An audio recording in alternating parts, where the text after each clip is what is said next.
Can you all hear me okay? Yes, clearly the silence means that's an affirmative.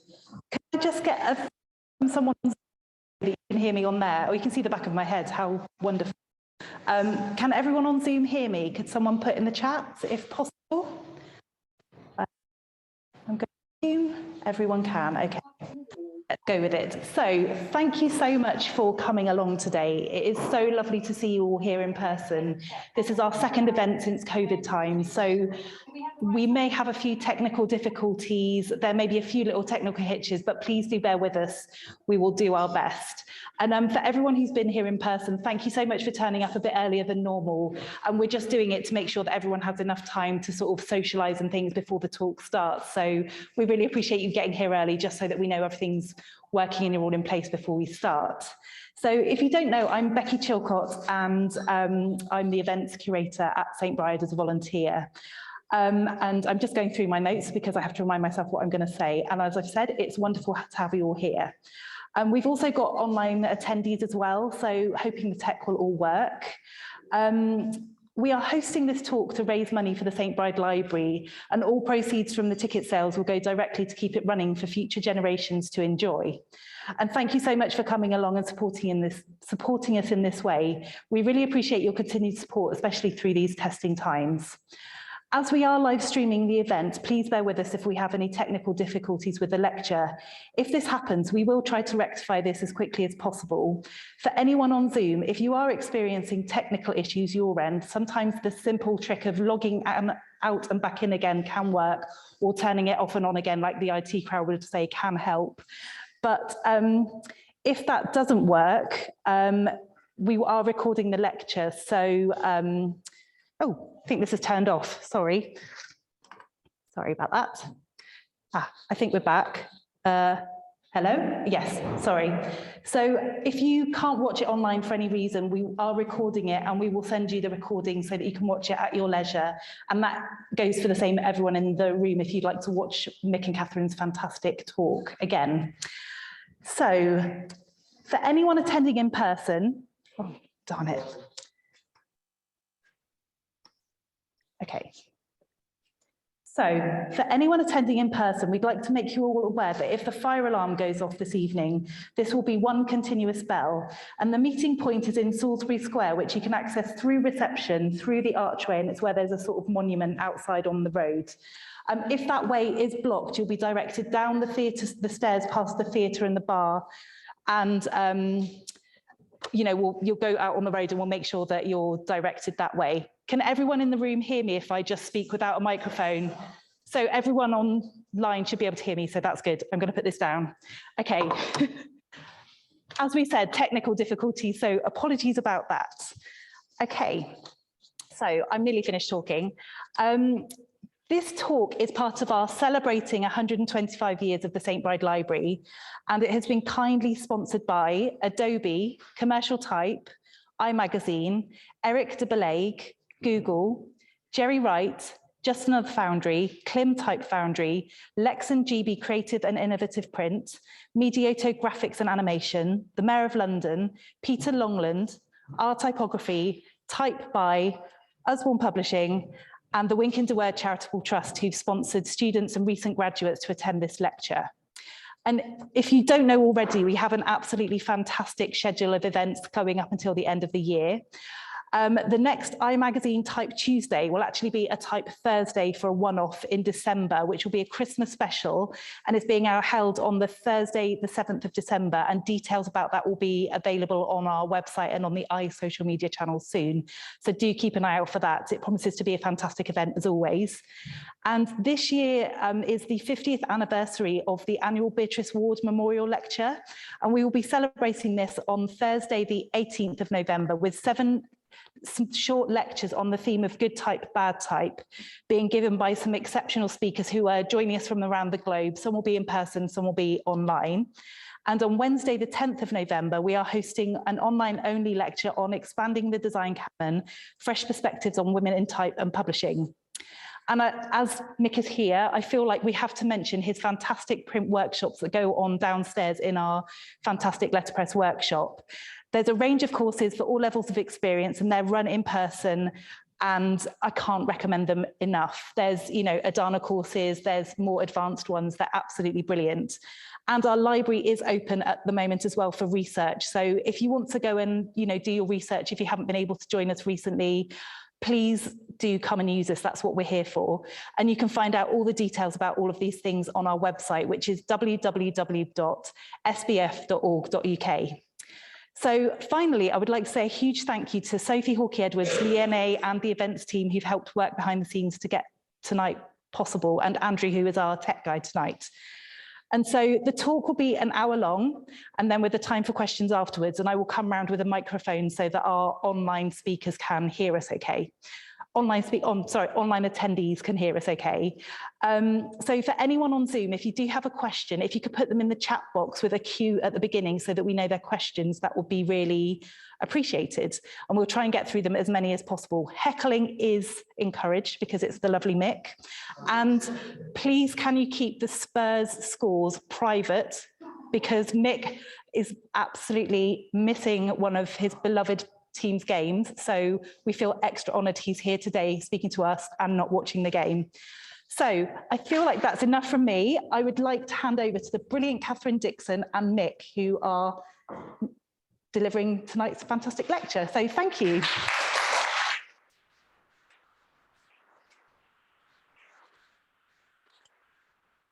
So we're going to begin with a short film. So we're going to have some dimmed lights, and we're just going to set a bit of the scene for you, Hollywood style.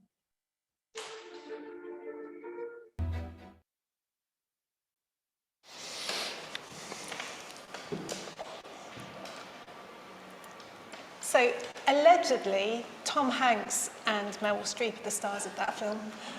But for me, it's those linotype machines every time.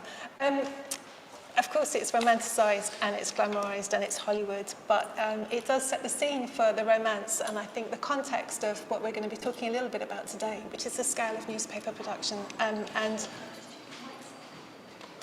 the world of newspaper printing here in Fleet Street. The next, sorry, if you could just click through the next couple of slides, Becky. So it also opens up a discussion about which are, for people online and for,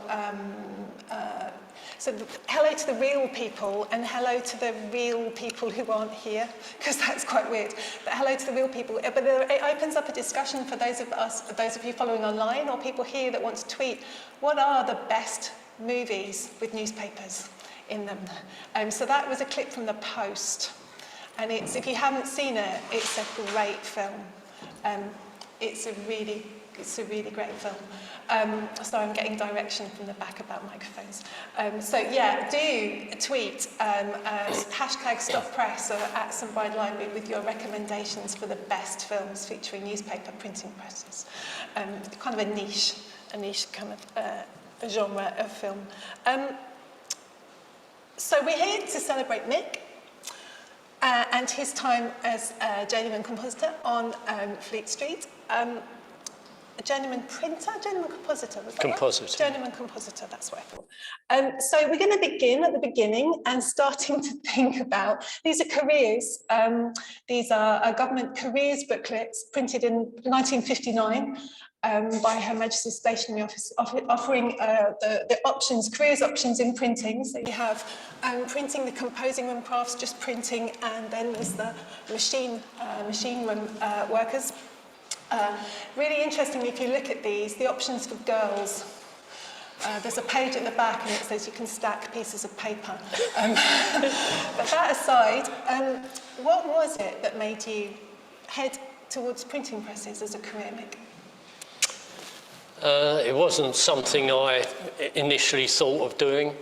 At the age of, I think, 14, you had your school used to lay on people coming in one evening and talking to the students about careers. And I wanted to be an electrician for some reason. I think I probably put a plug on a kettle at some stage and thought, yeah, I'll do this for a living. But no, I had no intentions of going into the printing trade at all. I had one uncle who was in the trade, and he told me he couldn't get me into it, because that was the way of it. It was father, son or relatives moving into the trade.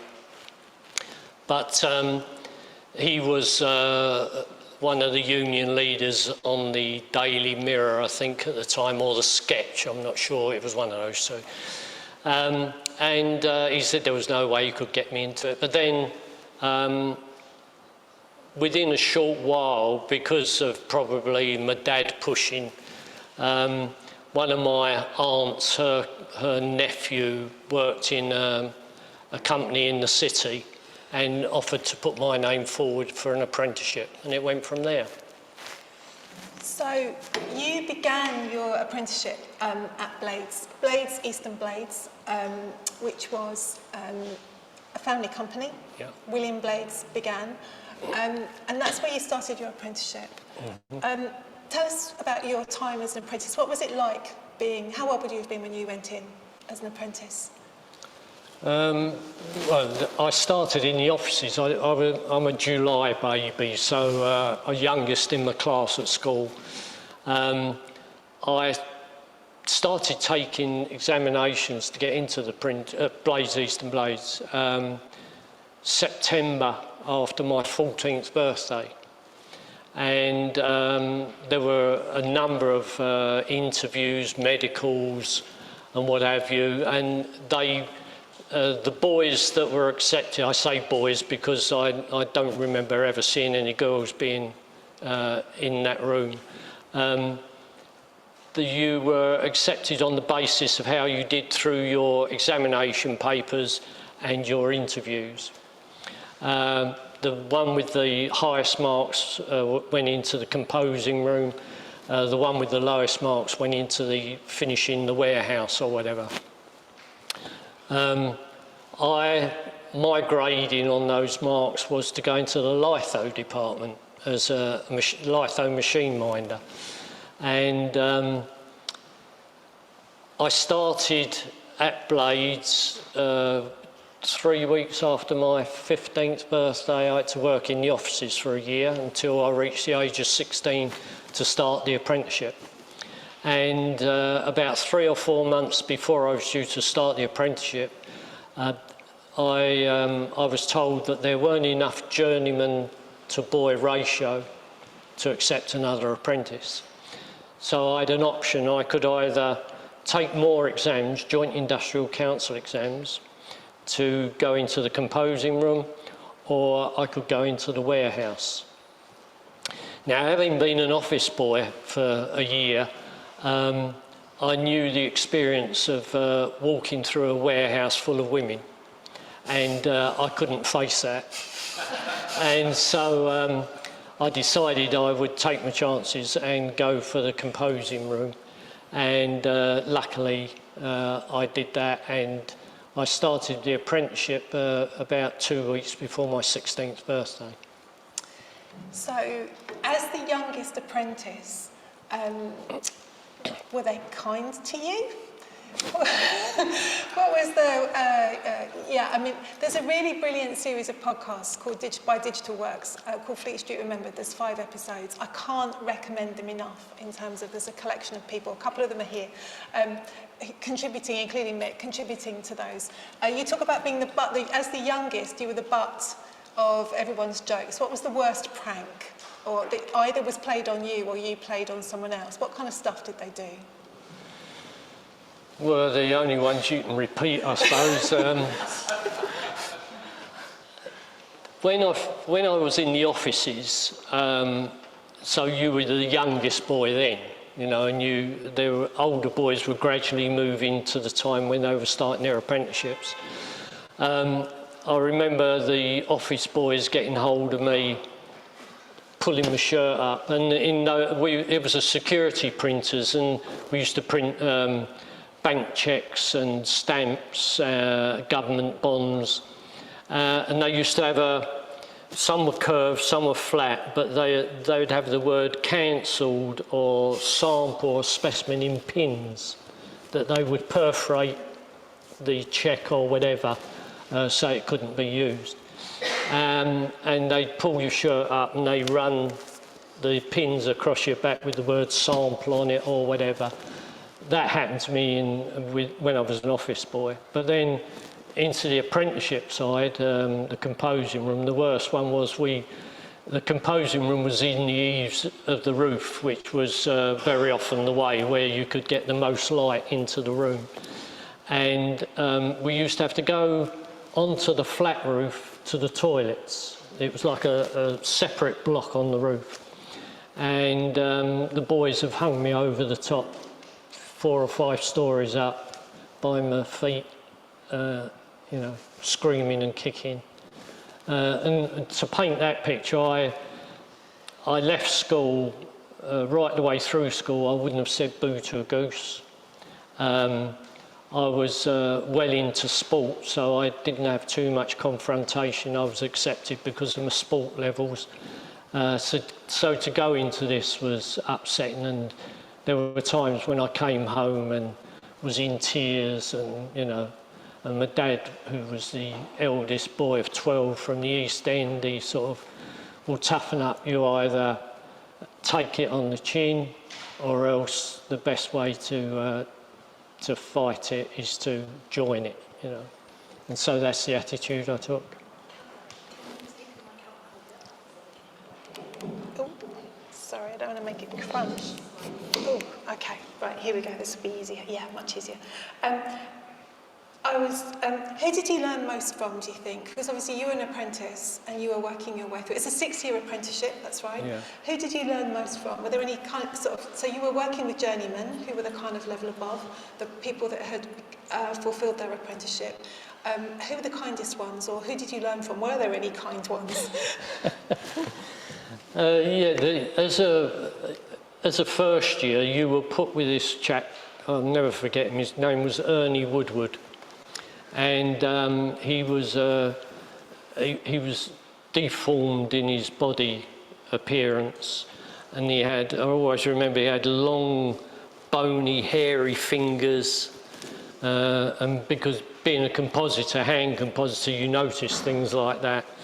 And he never had a kind word to say to anyone, but you was put with him to learn humility, respect, and how to keep your mouth shut under extreme provocation. And we're talking a little while ago now, over 20 years. You're put with him and he gave you a case of type, a book, and told you to start setting from the case. And really, that was the last I heard from him for about a month or so, I guess. And then he said to me, do you think you know the lay of the case now, where the characters are?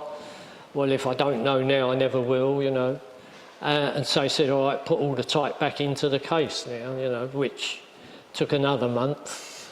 And so from that point of view, the lay of the case was then embedded. You're brainwashed into the lay of the case. But you're with an individual journeyman for a year, and then you move on to what we call another ship. So you've got another group of journeymen in that ship who are teaching you the different bits and pieces of the trade. So I won't say, other than that, I won't say there was anyone in particular who I aspired to be like or anything like that, because there was none of them like that. It was just a case of learning as you went along and gaining with experience. In terms of money, as an apprentice, you were on a fraction of the salary. So I think it's the last 2 years you kind of go up to, is it after 3 years you get 50%? Something like that. And then like when you get to sort of 4 years in, it goes up to sort of 75% of the salary. What was that like compared to your friends that you were at school with that were also kind of apprentices or working? What was it like to live on that? The first few years was undoubtedly less than what they were on. Thinking most of my friends, a couple of them were electricians, there were a couple of builders, so they were on reasonable money. And I know I was on less than them, but then once you reach about the 4-year, 5-year mark, your money is much better than theirs. So my late teens and into around about 2021, I was doing better than them, and I had more money to spend on whatever. So yeah, from that point of view, it was better. You started at Blades and then you went to George Marshall's, Yeah. and it's there that you completed your apprenticeship. Yeah. Next slide, please, Becky. And we introduced the concept of the banging out ceremony. So how many people here, sorry, with my glasses off, how many people here are familiar with banging out? Yeah. Okay, a few of you. Right, so the next slide will come as a bit of a surprise for some people. So these images, the next one, were sent in by a lovely chap called Ken McSteen, who worked at the Croydon Advertiser. And these are shots from his banging out, which is when you stop being an apprentice and you become a journeyman. Yeah, when you complete your apprenticeship. So, do you want to talk us through? I think there's about 3 sets of these. Do you want to talk us through what happens? Well, I'll talk about during your apprenticeship, you have older apprentices coming out their time all the way through. And so you're party to this gradual build-up of how their day is completed. And you know, after all, 6 years is a long time to be on reduced wages and dedicated to one company, no matter what they threw at you.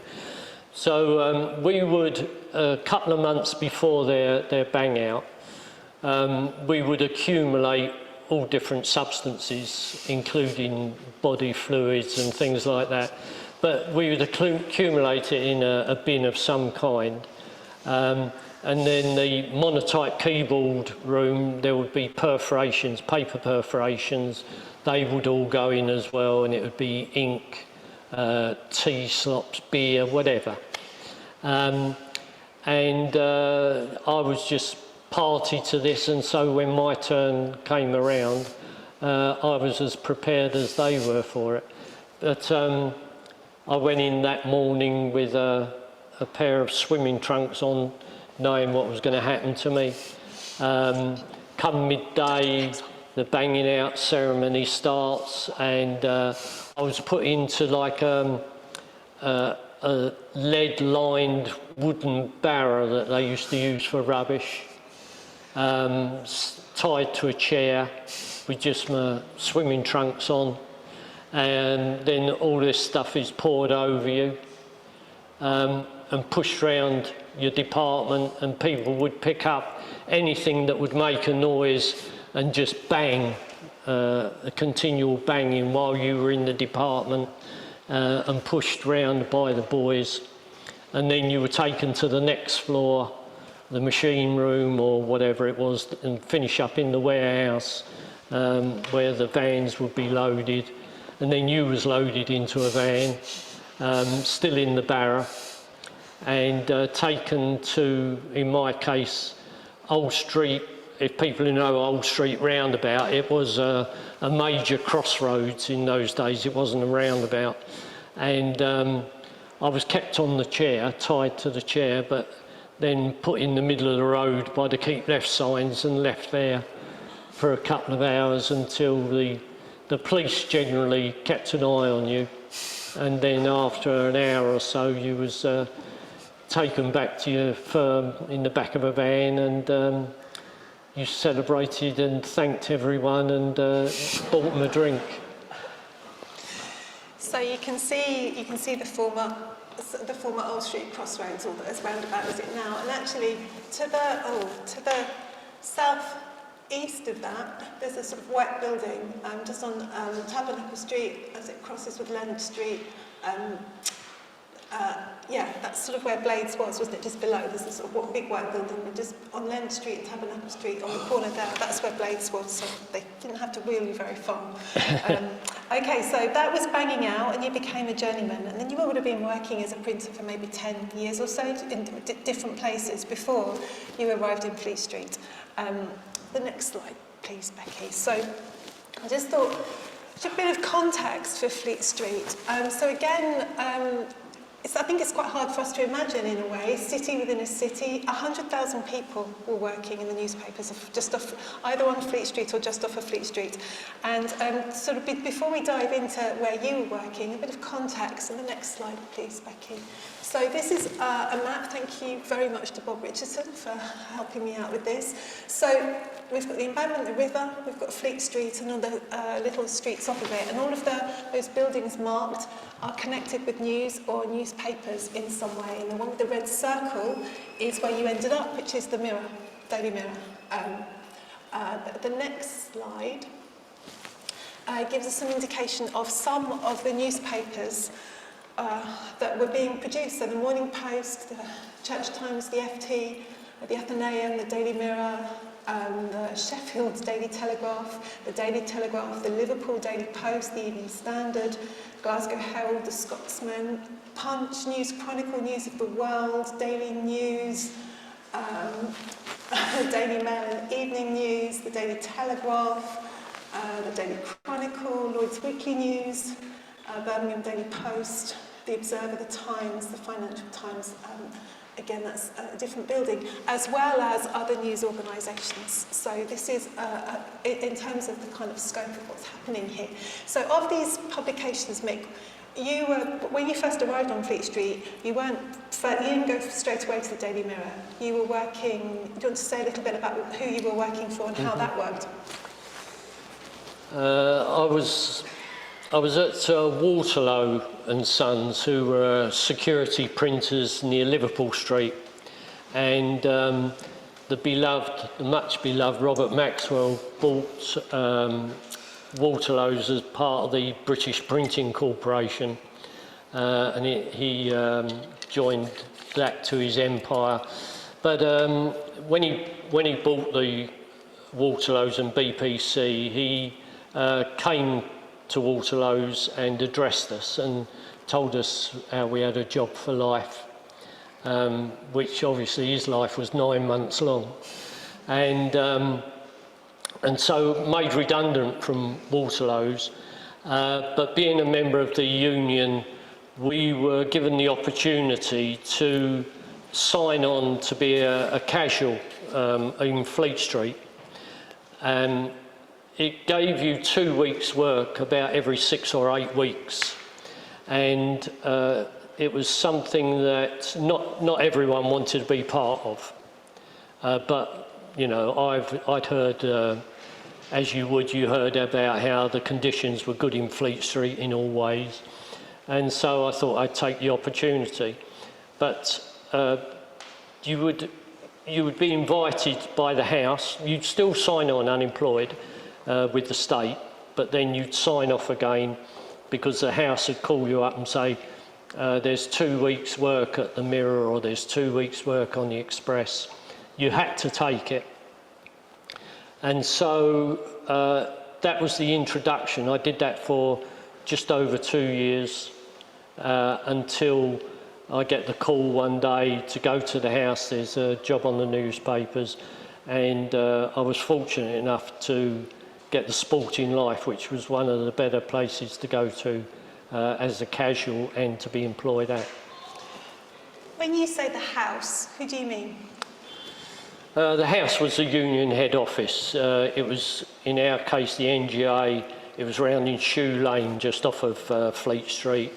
You'd go round there for everything. If you had a problem, you'd make arrangements to go to the house, and one of the officers would see you and try to sort out your problem.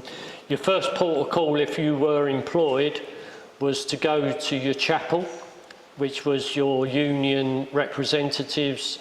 They would then contact the house and try and sort out any problems you did have. And I say problems, I mean any problem, whether it be problems at work or problems at home. The house or the union was always there to help you. And although I don't agree with all trade unions in the past especially, and their tactics, I would never ever say anything against how I was treated during the years I was part of that union. So it was difficult to get international newspapers, but you managed it. The next slide, Becky. So this is a picture of paper delivery day in Fleet Street. This is 1981, captured here. Courtesy of where that is? Daily Mail. Do you know where that is, Barry? News of the World. Is it? News of the World. Bouverie Street. That looks like what? Oh, right. The back of the News of the World. So if you, like Fleet Street for you then, 100,000 people there, city within a city, paper drop-offs. How would you, looking back, how's it different from sort of now? What would you? Well, that's a massive difference, isn't it? It seemed a lot darker then, greyer,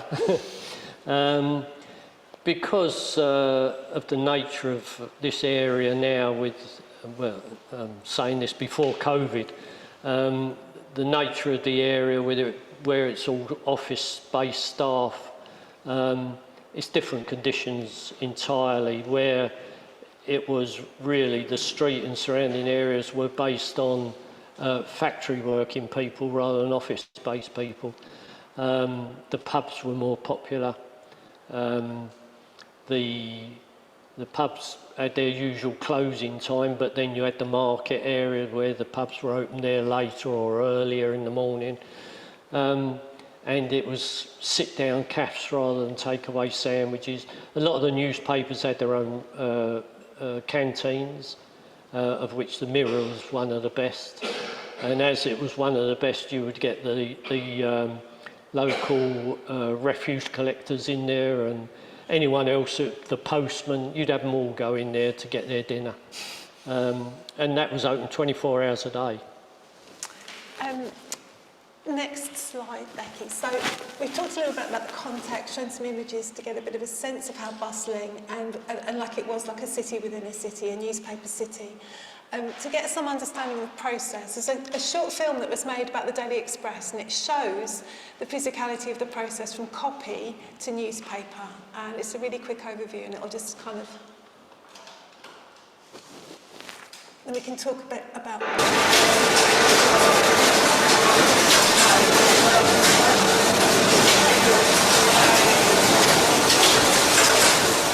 It's 11 at night on Wednesday, the 2nd of August. The first edition of Thursday's Daily Express is already being bundled and labelled to destinations all over the country.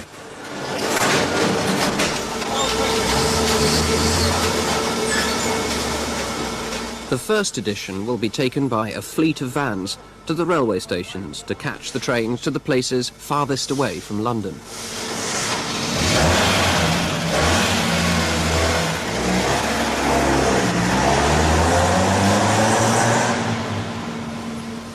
It takes a staff of 5,000 people to produce this paper. Reporters, photographers, printers, advertising people, van drivers and secretaries.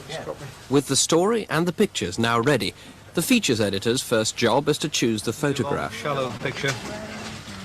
I think that probably that one, because all three are involved and the kiss is quite nice. So we'll go with that one. Giles at the top of the page. Usually this work's done by a sub-editor, but here the features editor did it himself. He then designs the layout for the page and writes the headline. The story is too long to fit the space available, and so it has to be shortened, either by cutting sentences or rewriting them. This process often has to be done very quickly because it's needed for printing, and the sub-editor has to avoid cutting out vital facts or changing the meaning of the article. Grand. All right, lovely. Thanks, Norman. 17 inches. Copy.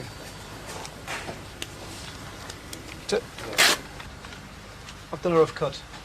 Cut roughly to size. Okay. The copy is now ready to be printed. This starts in the composing room, where rows of linotype machines are used to set the articles into type. Each article is cut up into takes, so the operator rarely gets to read a complete story. The linotype machine is like a typewriter, but instead of making words on paper, it produces a piece of metal for each line of words. This article was to need 153 lines altogether.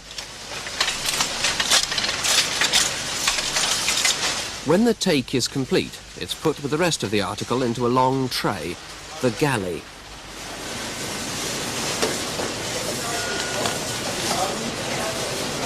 The galley of type is inked and a rough copy of the article is printed. This galley proof is sent to be checked for any spelling mistakes or typing errors. Any mistakes will be replaced by new lines of type, and the galley is then taken up to be made into the page. The page layout prepared by the features editor is used as a guide by the compositor who makes up the page.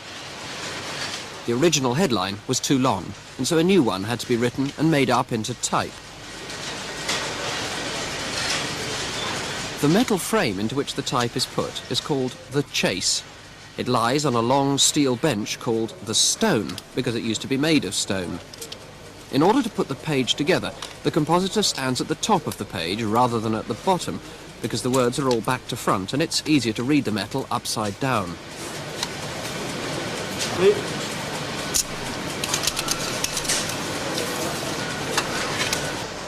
As this is page 11, it's put with page 22 and the chase is tightened up and levelled, ready for a few test pages to be run off and checked for any mistakes. All the pages will be made up in this way, ending with the front page.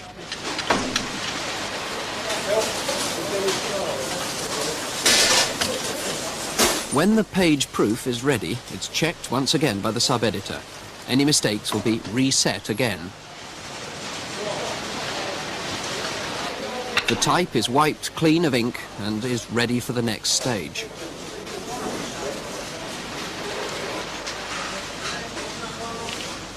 A thick, slightly damp sheet of papier-mâché called the flong is laid over the type. A layer of felt padding is laid above the flong. This is the first stage in making the hundreds of pieces of metal into a single curved metal plate that'll fit onto the high-speed rotary presses.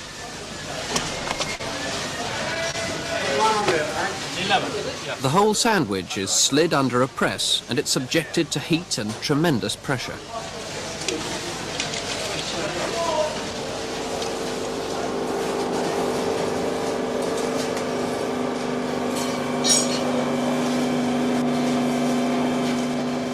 The type is driven into the flong and leaves a complete impression of the page stamped on the papier-mâché. This mould will then be dried out by a roaster. The page shrinks by about ½ centimetre and is shaped into half a cylinder.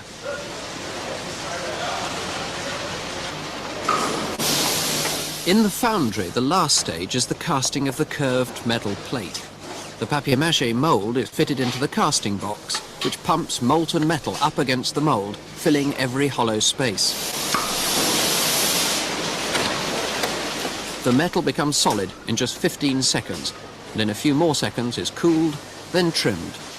The plate is just 1 centimetre thick. Page 11 is now ready for printing, but the front page is only just being set in the chase. Preparing the plates has been done in this way for many years. It's a time-consuming process, employing many men with a tradition of skilled work. There are now more modern methods involving computers, and they're gradually being introduced. But the machinery is expensive and men's jobs may be at risk. However, it could mean that the news in the papers will be more up-to-date as the process gets faster. But at 11:15 at night on Wednesday the 2nd of August, a process which started early that morning is nearing its end. 2 copies of each page are fitted onto each of the rotary presses, so that more than 1 copy of the page can be printed simultaneously. These rotary presses print the plates, cut and fold the pages, and make up the newspaper at a rate of up to 50,000 an hour. The presses slowly begin to turn, and a final check is made. The story of Mary Maloney will soon be on its way to 2.5 million homes all over the country.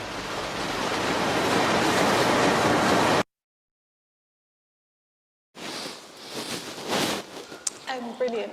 So, what part in that process were you kind of galley to flong in between taking the press from the? Which part of the process were you involved in there? I was a stone hand, which is the compositor putting the receiving the type on the galley and creating the pages. It was when you initially start your shift, you're given a layout of a page, and while you're waiting for the text to be set and the galleys to come up with you with the lines of type, you're creating the page with the column rules and the areas for the headlines and things like that. So directly the type is available, you're dropping it into the allocated space. The size of the space was predetermined.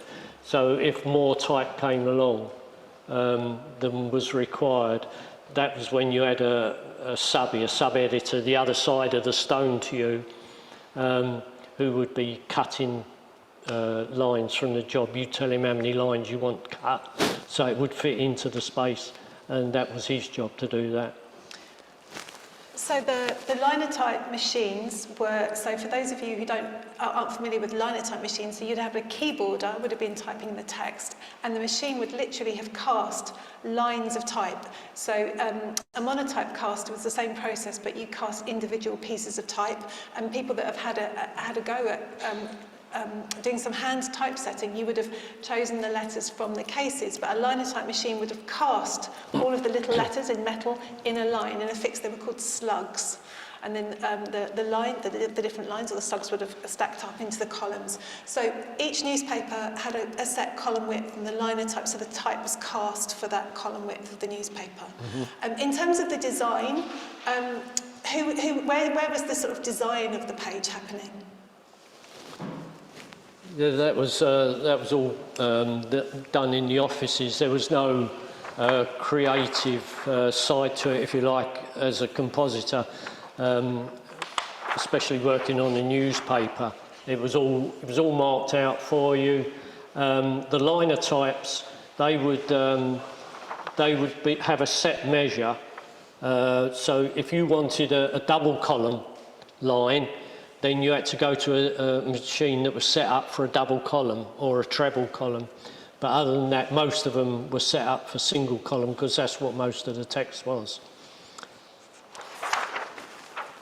So you would have been following, it would have been something pretty much like this. It was just like a sheet, and you've got a couple of clues of words, of headlines at the top, so that you'd know which text to jump into which spot on the page. Yeah. So you'd have assembled everything, so you're assembling everything, making sure it fits. Yep. Working with composing. You're composing, of course. Making sure everything fits, and then there would have been a proof taken. How wrong did it have to be for them to, in terms of errors? Was it spelling? Was it copy? Was it what basis would they have, or would it have depended on the deadline? Whether yeah, everything was down to the deadline. So if you had the time, it would go back to the operators to have the corrections set, and you'd have the time to drop the new lines in. Other than that, providing, because every page was checked legally as well, the legal team in the offices checked every page. So providing there was nothing illegal or that could cause a problem or that would change the context of the story completely, it would go with mistakes in it sometimes. But yes, you're right, it would be checked fairly thoroughly, but I wouldn't say that it was something that someone would put their signature to. So you're working with linotype machines. So linotype machines were invented in the late 19th century. And so you're working in newspapers. So you started in Fleet Street in the late 70s, rather, sort of 78, 79. You started with the Mirror early 80s. Yeah. So you're working with linotypes until when? Yeah, till 85. The Sporting Life was still on linotype. The Sporting Life was still on linotypes about 85, 86.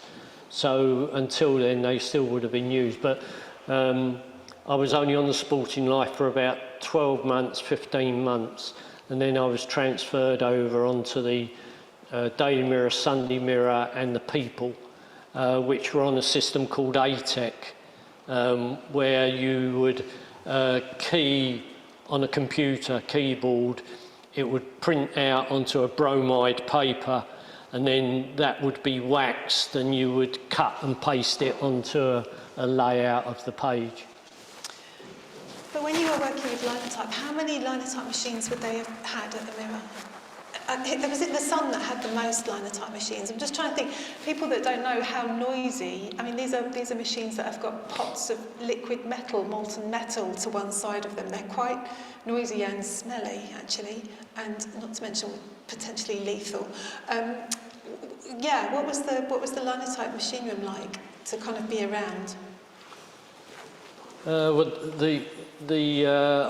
I didn't see the Mirror side of it, naturally. I wasn't working in there and when they had the linotypes, but the Sporting Life was a smaller department because it was a smaller and more concentrated thing to do with horse racing, dog racing, things like that.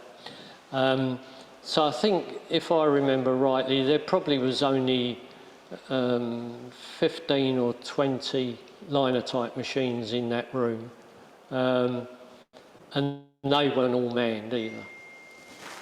Right. What's the next slide? Okay, so this is hours. So what was a kind of typical day like, or a typical week schedule for you when you were working on the newspapers? I mean, I'm imagining it wasn't a 9 to 5. No, it wasn't a typical day. There wasn't one of those, that's for sure. Sporting Life, my shifts were mainly from about 2 o'clock. I've got to be careful now, I know my wife's watching. They're from about 2 o'clock, and round about 5 o'clock you'd have a break. You go down the pub for half an hour. Sometimes you'd be cut on that break and told you could go home. And sometimes you'd work through to, say, 6 or 7 in the evening. But that was mainly the shift I was on there, yeah. But because oh well, I'll say it now. You used to stay at work and have a drink, because if you got home at 7 o'clock every night, they'd expect you home at 7 o'clock every night. So that was the case. We used to go and have a drink or whatever. Sporting Life as well, sometimes it wasn't produced because of the weather.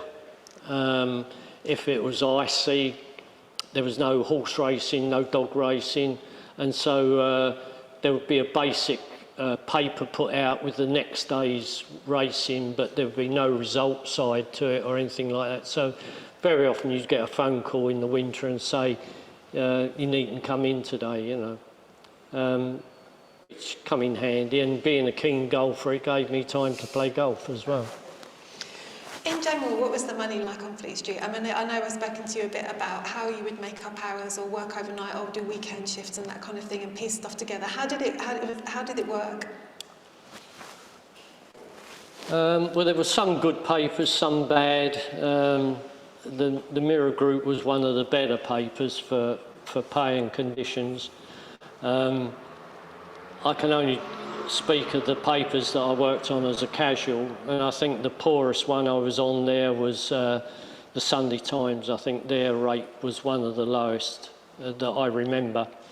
But when I was in what we called a general trade, which was the general print house, not the newspapers, I would be doing 70 hours a week, and then when I went on to the newspapers, I was perhaps doing 20 hours a week and earning twice, 3 times as much money. So next slide, please, Becky. So you were, I mean, this isn't just printing, you're working with news. I mean, we live in a world now where we're surrounded by news all the time, but this was a very different era. And so here was some news stories of your era. Eric Morecambe was raising what? the pages I could find. But we've got the royal wedding, we've got the siege at the Iranian embassy, John Lennon's death, Torval and Dean, Live Aid, all within your watch. What was it like to be printing news? Was that in terms of your experience of printing other stuff? Well, you didn't have much time to read it, that was for sure. I really don't remember creating a page that had a story that was stuck in there. It was type. It was a job you did as quickly as possible, so that you could either be cut or go home. Yeah, it's one of those things, because it is a job that you do every day. Unless you work on a front page where there is I printed, you know, start of the war in the Falklands or something like that. Unless you did a page like that, the pages I can only remember working on would have been inside, and so they were full of. What's the word? Have you ever, I mean, this evening is called Stop Press. Right. Have you ever witnessed a moment where anyone had to stop a press? No. Have you, yeah, I mean, we were talking about this earlier on, but there have been occasions where you've had to add stories as opposed to pulling stories. And actually, when we talked about that, you said that was relatively common, that you would end up having to add sections to papers last minute. Yeah, stories would break, and they would be more important than something that was already in the page, and so you would lift the story out before it even got to the press, and drop another story in its place. Being a little more serious, I don't ever remember a stop press. That was probably would have been done without my knowledge anyway. But the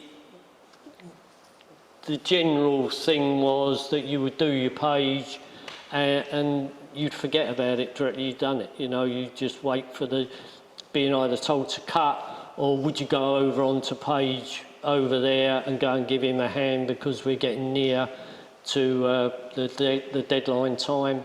It needs to go and give him a hand. So there may be in the end, 2 or 3 people working on the same page to get it completed, to get it to the press. And your pagination bonus? Yeah, there was a pagination bonus. So with the Mirror, for instance, say the paper was 36 pages every day. If it went to 40 pages, then you'd have a pagination bonus that would be shared amongst the chapel, either weekly or monthly, according to how you was being paid at the time. Brilliant. So, talking about camaraderie of Fleet Street, again, quotes from the lovely podcast series. Fleet Street was a village, so city within a city, but within that city, everyone knew everyone. You could go into a pub 24 hours. It was buzzing. Talking about pubs being open 24 hours, there's a 1970s photograph I found of the Cheshire Cheese. Yeah, there we go, the old Cheshire Cheese in the 1970s. Were the pubs, was it kind of territorial? Would certain papers be in certain pubs and there would be no kind of mixing? What was the kind of, because the rivalry of the papers on the press stand and the kind of snobbery, how did that pan out in terms of the printers and comps? It wasn't territorial. Certain pubs had certain staff in it from the newspapers. Very often it was because it was the nearest pub to the place, and because you'd have the odd Joe who'd be knocking the emergency exit during his working hours and getting a swift one in when it wasn't his break and things like that. So it wasn't territorial. It was just a case of you knew that the pub nearest to the back entrance or whatever was the pub that they would be using. It needn't have been on Fleet Street. It could have been the back street pubs. But the mirror, there were no back doors such. It opened on, it was like an island, and it opened on to Chancery Lane and wherever the other road was. But there were pubs each side of it, so there would always be mirror people in there, and they were more isolated from the other Fleet Street presses anyway. And you all used each other's canteens? You all just kind of wandered about? Yeah, you used the best canteens, the cheapest canteen. As I say, mirror was brilliant. And you'd have, it'd always be packed, 24 hours a day it'd be packed. But it was absolutely brilliant. But yes, you'd have them come up from Fleet Street to there, especially the Express used to come up there a lot because the back of the Express was not too far. Be a line of dust carts outside. Yeah, it was brilliant. And so strong was your camaraderie that you had your own little language. So this is where we start to reveal the mystery of the quiz that we gave you. So these are terms from the strange world of the compositor and the machine room. So a wrong font or a wrong font is literally a letter of a different font found amongst a correct font. But to what else might a wrong font have referred? Anyone here? Anyone with any ideas? What's a wrong font? Wrong font. Mick, what's a wrong font? A wrong font is a person who's out of place, if you like. A character, an unusual character, and we'd call them a wrong font. A wrong one. A colleague would be described as having a chopper on if he was angry, if he got the ump with someone, then you'd have a chopper on with them, or they'd have a chopper on with you. What does KD stand for? Keep it dark. And what did you have to keep dark? If it was a private job you didn't want the governor to know about that you was doing for yourself, it would be a KD, a keep it dark.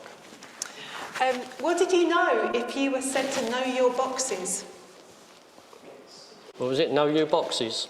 The case, lay of the case, where the characters are in the case, the upper and lower case, where you used to move from printer to printer, and there would be odd characters in different boxes. It would only be the odd ones, so it could be a J, lowercase j or K, or some of the punctuation would be in different boxes, but other than that it was pretty standard.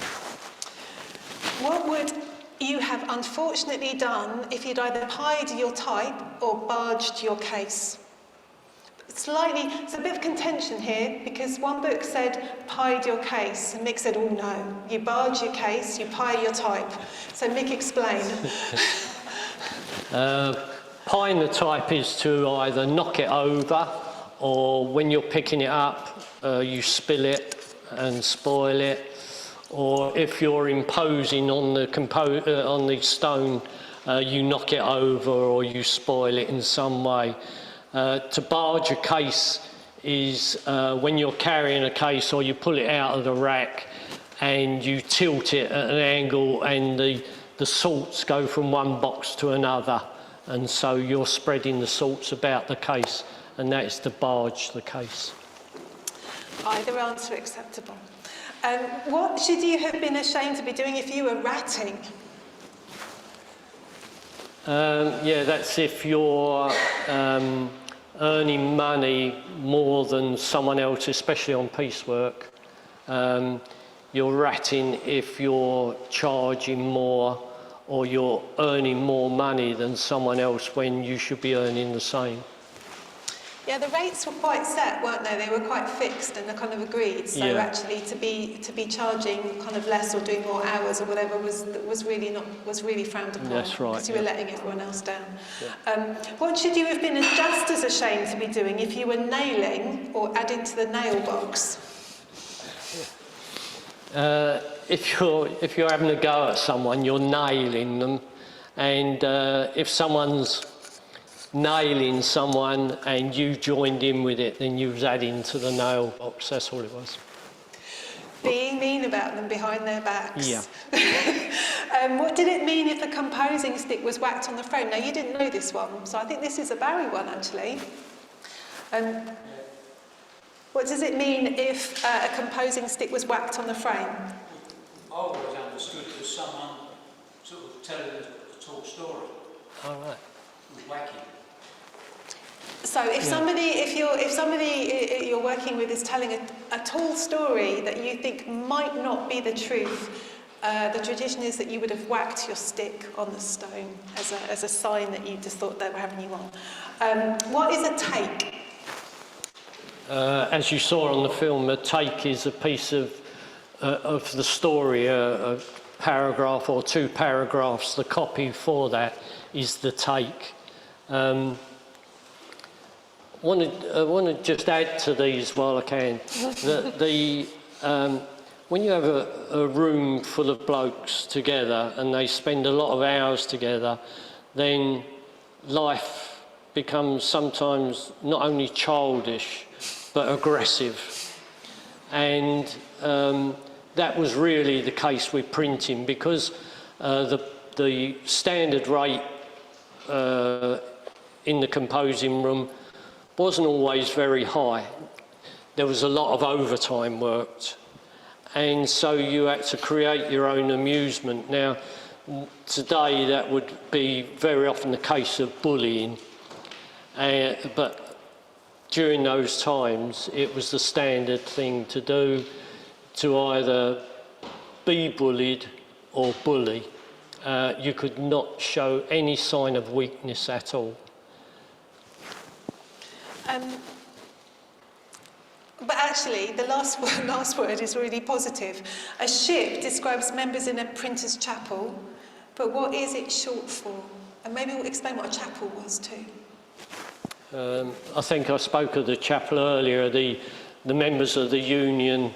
So you'd have a composing room chapel that would be NGA or whatever, LTS, London Typographical Society, National Graphical Association. They would be members of the chapel. And what was the other part? Ship. The ship, the companionship. So a ship was within the composing room. You'd have a ship that was responsible for a certain job.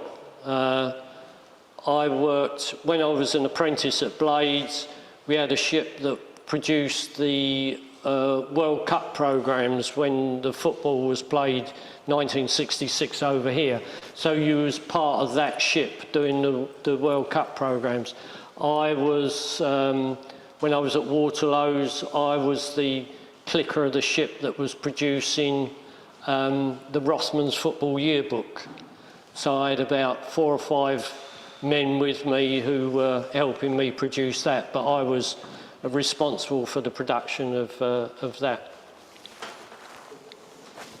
Brilliant. So next slide, please, Becky.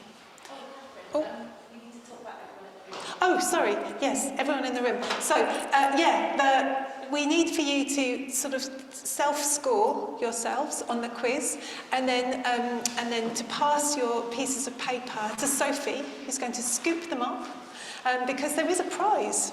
And it's made by our own fair hands. And the copy of the poster, which we made last year or 2 years ago to celebrate this language. So if you want to have a quick tot up and then pass them to Sophie. The answers again are really quickly.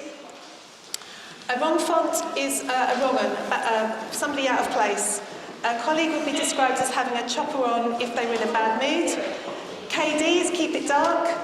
Knowing your boxes is knowing your case layout. What would you have unfortunately done if you'd pied your case? If you'd pied your case, you'd have dropped your type, or you'd have got your fonts in the wrong place. You would be ashamed to be ratting, would be if you were taking a different rate of pay. If you were nailing or adding to the nail box, you were having a good go about somebody behind their back. A Composing stick was whacked on the frame if you thought someone was telling a tall story. A take is copy, and a ship is short for companionship. So if you just toss up yourselves and then Sophie will scoop them up. So Mick, you were an apprentice, you went to journeyman. From journeyman there would have been overseers and then composing room management. So it's quite a hierarchical structure that you were a part of. What does it mean to you looking back? How did you change, do you think?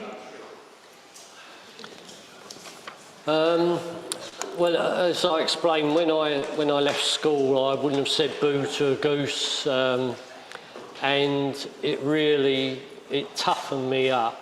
And when I look back on it all now, I mean, there are lots of things that I can honestly say I am ashamed of, you know, by the way I conducted myself and things I said. Sounds as if I'm getting things off my chest here, doesn't it? But yeah, there are lots of things that I do regret with the way I was, my attitude. But all that, I think, was just knocked into me by the system. And even though I think my wife would tell you how what sort of person I was in those early days, and I hope I've tried to make up for that in recent times. But it was a tough business to be in, and to hold your own and to go through without wanting to fight everyone. But it's turned me into the sort of person where I never walk away from trouble, and you know, as I say, I am ashamed of some of it, but proud of others, especially the companionship. Even now, there's a group of us who come here once a week. We are a companionship. We get on very well together.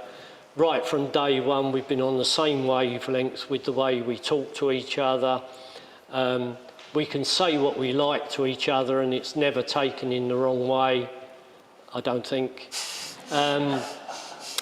And that companionship is really good. The only thing is we've got a younger member of our chapel who, because he is the younger member, is the butt of all that goes on. But he can't help that. I'm really hoping you don't dangle him off the edge of the building, though. The next slide, Becky. So we get to the Wapping dispute and the writing on the wall, as you've described it. So for those of you who don't know, it was a 54-week dispute. Started in January 1986, prompted by Murdoch moving the printing of his newspapers to Wapping outside of Fleet Street. And so began the demise of Fleet Street. The next slide, this is a slide taken off the Daily Telegraph, but it's actually from an article on the last day that the Observer was printed on Fleet Street.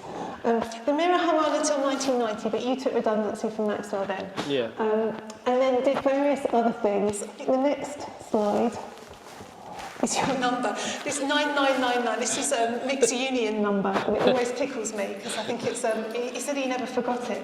I mean, I think you've already spoken a little bit about how you valued the union and their support for you throughout your career. But your days at Fleet Street in phase one ended and you took redundancy from Maxwell. But lo and behold, 2011, the next slide please, Becky. You're back, and what's interesting is you've come full circle because we have a William Blades of Blades East and Blades East Printers, where you began your apprenticeship. There's a library, the William Blades Library, is a part of the St Bride Library collection, so it's kind of going full circle. And the next slide please, Becky. And it's actually your 10-year anniversary It is, yeah. of being here.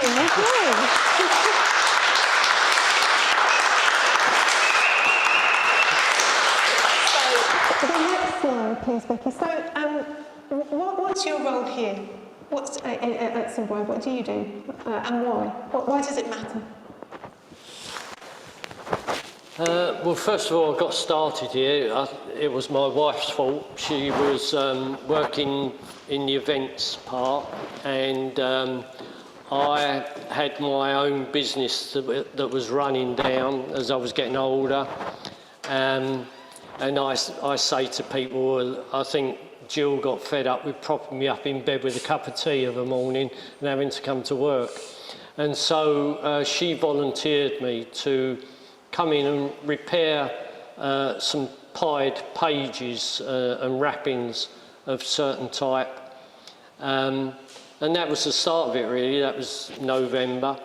In the January, our librarian left, and that left this place with no one who knew anything about print or involvement in print at all.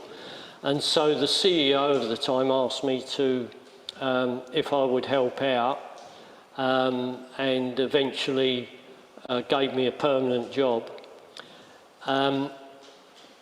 It did have a job title at the time, which I forget what it was, but the idea being to help sort out some of the problems that were here. We were very fortunate to have Bob Richardson come along, who's is a chap with one of these brains. For those who don't know Bob, he reads and remembers. He's really sickening from that point of view. And so he's got an academic mind, and myself and Bob started sorting things out until Bob recruited more capable help from that side of things. But I then concentrated on the workshop side of things and trying to get tours going and also courses. And I just feel that it's become a modern day thing of passing on crafts.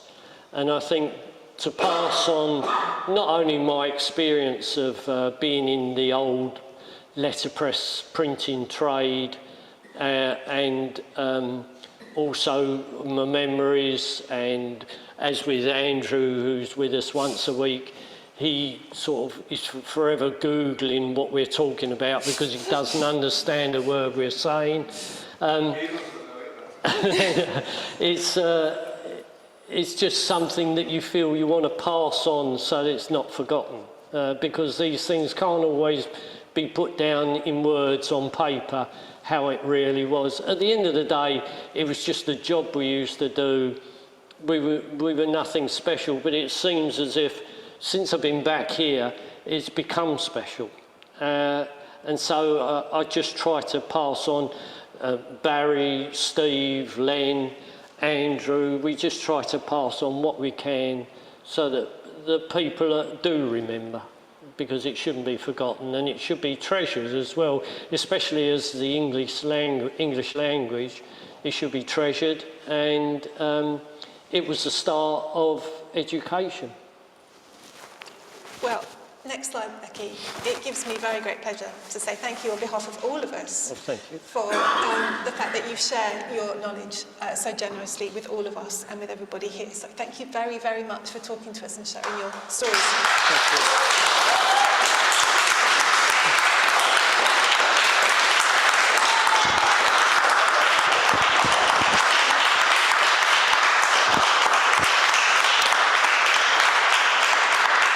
Thank you. How did Spurs get on? Does anyone know?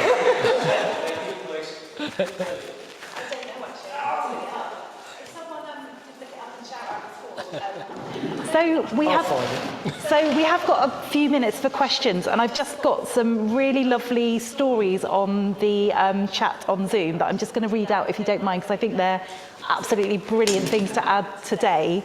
So the first one is Suzanne Perkins actually witnessed a stop press at the Standard, and she said the whole building went silent and stopped and throbbing, and she said, "What's happening?" And it was that they said that they were waiting for the winner of the 2:30 at Doncaster. Absolutely brilliant. And then the next one, I think this is absolutely brilliant as well. So Robert, I'm sorry I don't know your surname, had a pal who worked in Fleet Street who told him that the young Daily Telegraph sports sub-editor responsible for the Greyhound results got so paralytic in a Fleet Street pub that he had to be taken home before he could write his copy. The dog results failed to appear the next day, and the editor waited for the complaints to arrive, but there were none. So the Telegraph quietly retired the greyhound results, and then they were never seen again in that paper, which I think is absolutely brilliant fact. So I've got a couple of questions on Zoom, which we'll get to, and then if there's any in the audience, I'll ask you to shout them out very loudly, if that's okay. So, why do you think letterpress has become so special? And typography, you know, the printing and that kind of thing?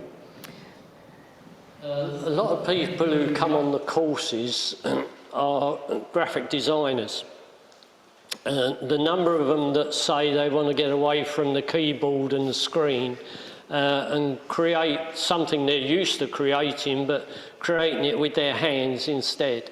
And that seems to be the main reason, just to be able to create something with your hands rather than sitting at a screen and doing it. And also, it's when you walk into the workshop downstairs, it's the smell of the room creates lots of memories for people who want to get back and do it again. That's often the case as well. I've got really bad news about the football. Yes, sorry, just... Yeah.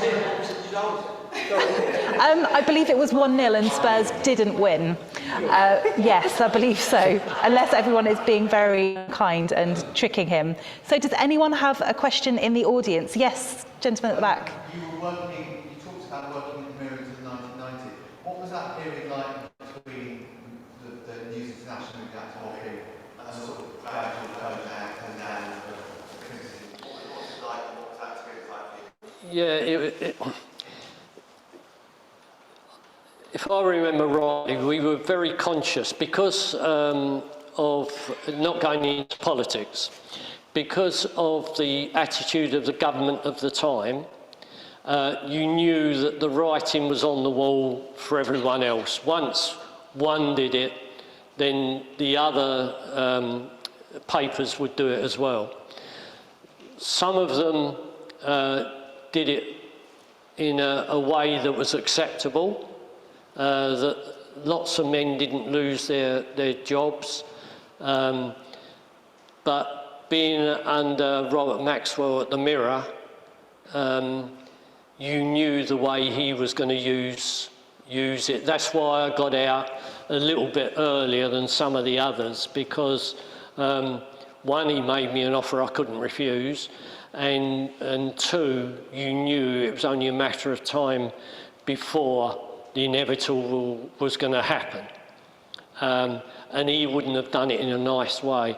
So with the dispute as well, we were going and doing our picketing, especially on a Saturday night. I used to go Saturday nights after my shift and go down there for a couple of hours. But it wasn't very nice times at all, both at home, because it was such a publicised thing that had gone on for so long, and at work, because you were trying to help the people who were involved in the dispute in the way of the Times workers and people like that. Financially, you was trying to help them, and in other ways as well. So it was a time that's, I'm glad is behind us, and wouldn't like to go through it again, that's for sure. Any other questions in the audience? Yes, David. Yeah.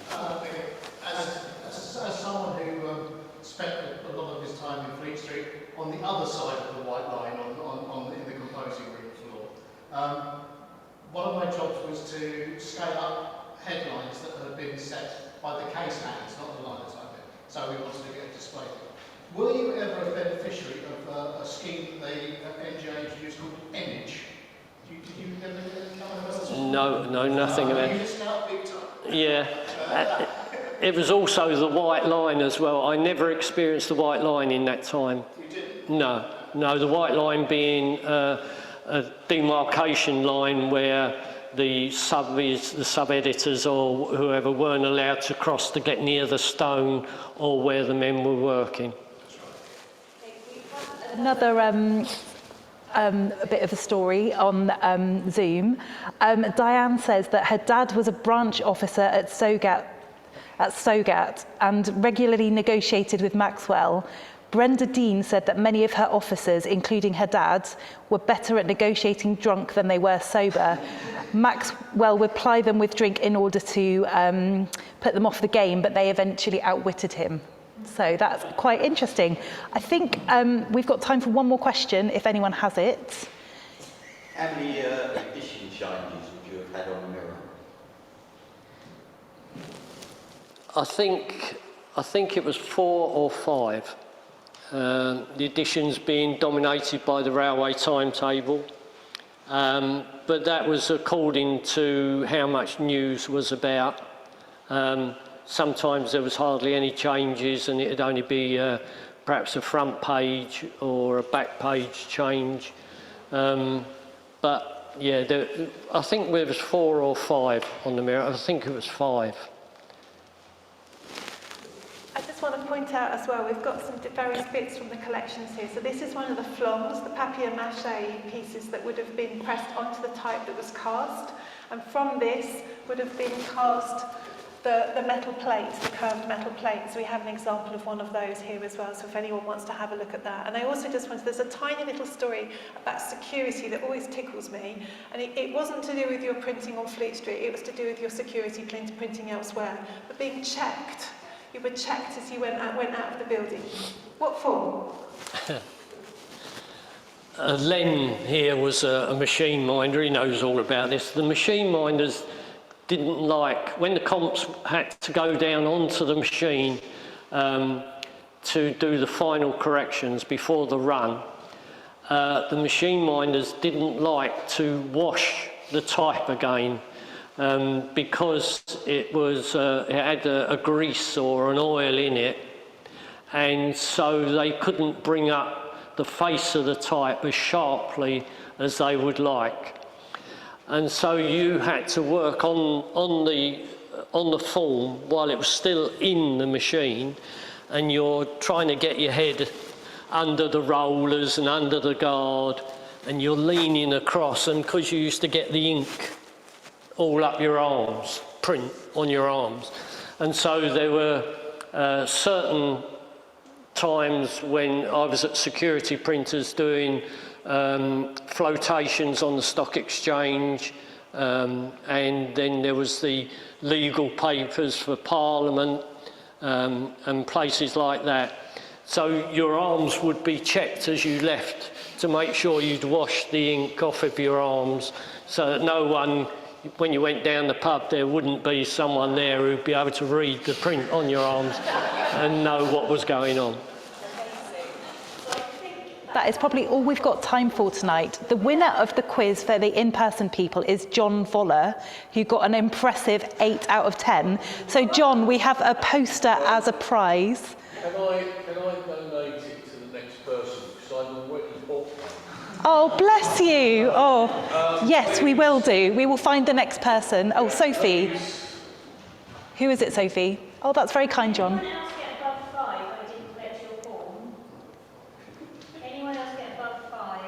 No. This person hasn't written their name, I can't remember who it was. 5. So David, 2 people who've got 5. Oh.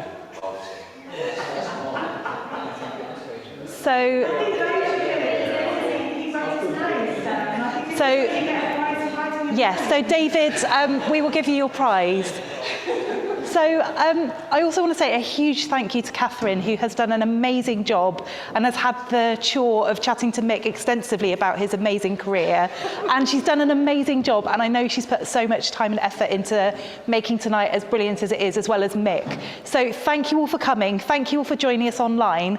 A few of us are going to go to the Old Bell, which has slight beer shortages, but we think it'll just be okay.